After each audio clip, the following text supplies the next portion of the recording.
Ceritakan kesulitan jadi seorang aktor, Reza Rahardian, makanya di luar negeri bisa bunuh diri segala macam. Artis peran Reza Rahardian menyebut profesinya sebagai seorang aktor merupakan pekerjaan sulit. Apalagi saat seorang aktor mesti mendalami salah satu karakter dalam sebuah film.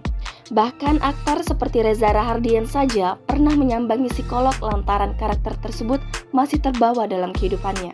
Dalam kanal podcast Deddy Corbuzier, bintang My Stupid Boss ini menceritakan seperti apa kesulitan yang dihadapi sebagai seorang aktor. Dia bahkan tak heran ketika ada beberapa aktor yang mengakhiri hidup dalam proses tersebut. Untuk itu, Reza menyebut ada pendampingan khusus dari psikolog untuk beberapa karakter film. Sebelumnya, Reza Rahardian menceritakan bahwa dia sempat menyambangi psikolog lantaran ada beberapa karakter terbawa dalam kehidupannya. Namun, Reza mengatakan tak butuh waktu lama untuk melepas karakter itu.